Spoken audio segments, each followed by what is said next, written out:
बनाने चले थे बिहार के सीएम नीतीश कुमार।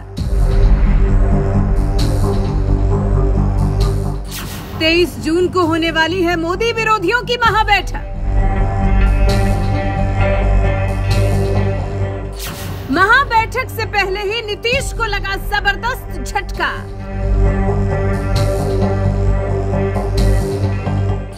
नीतीश से घर संभल नहीं रहा, चले हैं मोदी को हराने।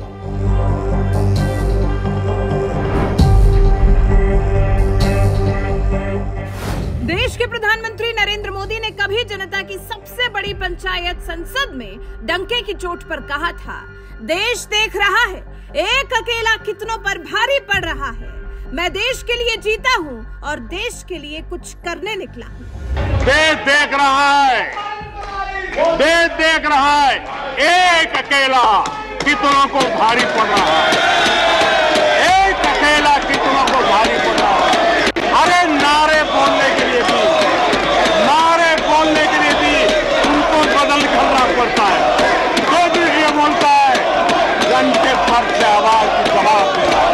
आदरणीय सभापति जी, एक कन्विक्शन के कारण चला हूं, देश के लिए जीता हूं, देश के लिए कुछ करने के लिए निकला हुआ हूं। और इसलिए ये राजनीतिक खेल खेलने वाले लोग, उनके अंदर वो हौसला नहीं है, वो ढूंढ रहे हैं, बचने का रास्ता खोज रहे हैं।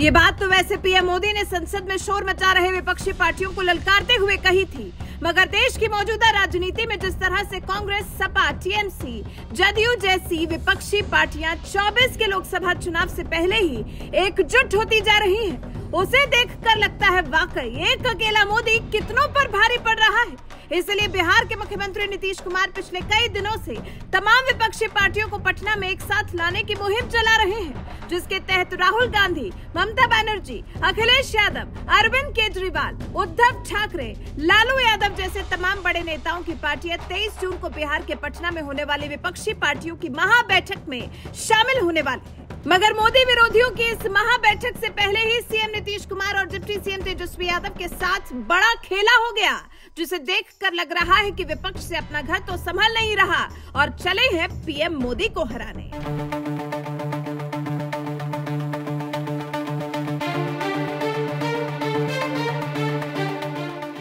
दरअसल देश के प्रधानमंत्री नरेंद्र मोदी को सत्ता से हटाने के लिए विपक्ष पिछले 2 लोकसभा चुनावों से रणनीतियां बना रहा है, लेकिन दोनों ही बार उसे बुरी तरह मात मिली। इसलिए इस बार साल 2024 के लोकसभा चुनाव से पहले बिहार के सीएम नीतीश कुमार चले हैं मोदी विरोधियों को एकजुट करने और सभी विपक्षी पार्टियों के नेताओं को बिहार बुलाया है, जहां 23 जून को होने वाली महाबैठक में तमाम विपक्षी नेता मोदी को चुनाव हराने के लिए प्लान बनाएंगे। मगर विरोधियों के इस प्लान से पहले ही सीएम नीतीश कुमार को जबरदस्त झटका लगा है।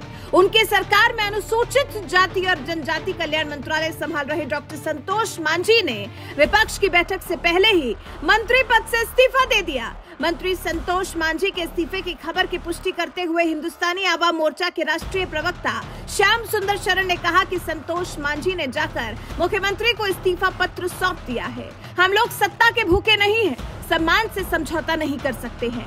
तो वहीं नीतीश सरकार से इस्तीफा देने के बाद संतोष मांझी ने कहा, दरअसल महागठबंधन के स्वतंत्र दल के रूप में हम की पहचान पर संकट आ गया था। हम लोकसभा की 5 सीटों की बात कर रहे थे, लेकिन दूसरी तरफ से इस पर रिस्पांस देने की जगह हमारी पार्टी के ही विलय का प्रस्ताव आ रहा था। शेर भी रहते हैं, छोटे जानवर भी रहते हैं, उनको पकड़ने की कोशिश किया जाता है, सब बच जाता है, हिरन भी बच के निकल जाता है। हम लोग बच रहे थे आज तक, आज ऐसा लगा कि नहीं बच पाएंगे, इसलिए अलग हो गया। एनडीए में जाने की तैयारी है। अरे एनडीए में जाने की तैयारी है। 23 तारीख की जो बैठक होगी, अरे जब हम आप सबको पता है कि हम लोग को बुलाया ही नहीं गया, हम लोग का पार्टी का अस्तित्व को कोई रिकॉग्नाइज ही नहीं कर रहा था, कहाँ से बैठक में बुलाया जाएगा।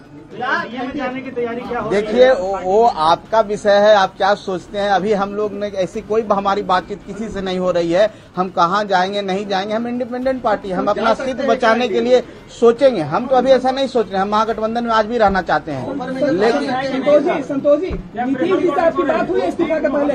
जी निश्चित तौर पर इस्तीफा देने से पहले नीतीश जी से? हाँ, नीतीश जी से हमारे सारे माननीय विधायकों की भी बात मुलाकात हुई है, उससे पहले हमारी पर्सनल मीटिंग भी हुई है, उसके बाद भी हम लोग मिलते रहे हैं और माननीय विजय चौधरी जी से भी मुलाकात होती रही है। कई एक राउंड की बात हुई है, एक दिन की बात नहीं है। हमने बोला ना कि हम अपना अस्तित्व बचाने के लिए हम जंगल से निकल गए, शेर से बच गए। लंबे समय से आपको दबाव था। आपका इस्तीफा स्वीकार हो जाता है तो उसका मतलब तो यही हुआ कि आप महागठबंधन से बाहर हो गए।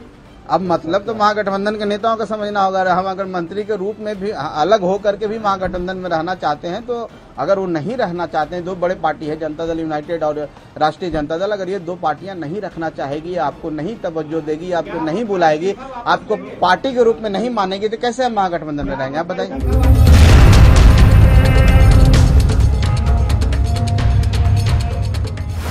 बिहार के पूर्व सीएम जीतन राम मांझी के बेटे संतोष मांझी ने नीतीश तेजस्वी सरकार से इस्तीफा देकर बिहार की राजनीति में हड़कंप मचा दिया है। उनके इस्तीफा देने के बाद अब बीजेपी को भी नीतीश सरकार पर हमला बोलने का मौका मिल गया है। बीजेपी के राष्ट्रीय प्रवक्ता शाहनवाज हुसैन ने तो यहाँ तक कह दिया कि महागठबंधन की उल्टी गिनती शुरू हो चुकी है। देखिए, महागठबंधन का हाल यही हुआ है कि सब बिछड़े बारी बारी। आज जीतन राम मांझी जी के बेटे संतोष मांझी जी ने मंत्रिमंडल से इस्तीफा दिया है। महागठबंधन सरकार की उल्टी गिनती शुरू हो गई, क्योंकि जिस तरह का दबाव बनाया जा रहा था उन पे, उस पे उन्होंने त्याग पत्र दे दिया। और नीतीश कुमार जी बैठक कर रहे हैं, 23 तारीख को विपक्षी दल को इकट्ठा कर रहे हैं। यहाँ खुद जो उनके साथ एक मजबूत हिंदुस्तानी अवाम मोर्चा पार्टी उनके साथ जुड़ी थी, जो पूर्व मुख्यमंत्री जीतन राम मांझी जी की पार्टी है और गरीबों की पार्टी है, उसने साथ छोड़ दिया। तो बैठक से पहले ही बड़ा झटका महागठबंधन को लग गया है। कोई कितनी कोशिश कर ले, कुछ होने वाला नहीं है। लालू जी, नीतीश जी अब तन्हा तन्हा रह गए, बाकी सब उनको छोड़कर जाने वाले हैं। और बिहार की जनता ने भी महागठबंधन को पूरी तरह छोड़ दिया है। लोकसभा के चुनाव में इसका पता लगेगा।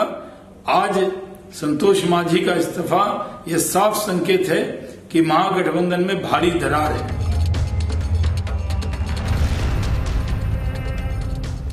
सीएम नीतीश कुमार और लालू यादव एक साथ मिलकर जहां मोदी को हराने के लिए तमाम विपक्षी पार्टियों को जुटाने में लगे हुए थे और 23 जून को पटना में सभी विपक्षी पार्टियों की बैठक भी होने वाली थी कि इसी बीच संतोष मांझी ने इस्तीफा देकर बिहार की राजनीति गरमा दी है।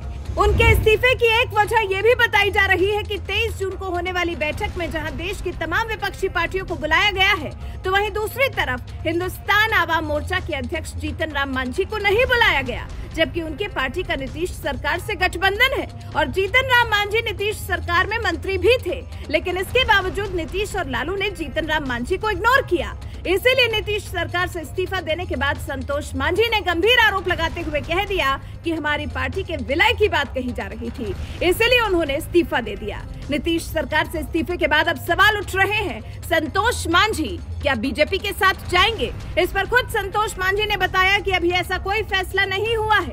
पार्टी अपने अस्तित्व के सवाल पर अपने एक नेता के मंत्रिमंडल से इस्तीफा का फैसला ले सकती है, तो बाकी फैसले भी इसी आधार पर लिए जाएंगे। वैसे 23 जून को विपक्षी पार्टियों के साथ महाबैठक करने से पहले सीएम नीतीश कुमार को जिस तरह से झटका लगा है, उस पर आपका क्या कुछ कहना है? अपनी राय हमें कमेंट कर जरूर बताएं। देखिए, कोई बात नहीं, हम तो सब बोल रहे हैं कि हम लोग महागठबंधन में थे। माननीय नीतीश कुमार जी को नेता हम लोग माने हैं और आज भी उनको मानते हैं। उनके व्यक्तित्व की आज भी प्रशंसा करते हैं। उनका जो क्षमता है, कार्यकुशलता है, उसकी प्रशंसा करते हैं। लेकिन विगत कुछ दिनों से एक प्रस्ताव आ रहा था हम लोगों समक्ष कि पार्टी को हम लोग मर्ज कर दें, पार्टी का विलय कर दें और एक हो जाए। ठीक है, हम लोग सब एक हैं, एक साथ राजनीति किए हैं। हमारे जो संरक्षक महोदय आदरणीय श्री जीतन राम मांझी सब राजनीति किए हैं, सब एक साथ हैं। तो उस स्थिति में एक सवाल था जो मेरा यूनिलैटरली डिसीजन नहीं है, सबके साथ मिल करके, सबसे बात करके, हर स्तर के कार्यकर्ताओं से बात किया। ये प्रस्ताव को हम लोग सब जगह रखें। ऐसी बात नहीं है कि हम आज बोल रहे हैं और मेरे किसी भी कार्यकर्ता से पूछ सकते हैं। जो हमारे प्रमुख कार्यकर्ता हैं, कोर कमेटी की बैठक की है, सबके समक्ष प्रस्ताव रखें। सबने इस भावना के खिलाफ बोला और सब कहा कि हमारा अस्तित्व बचा रहना चाहिए।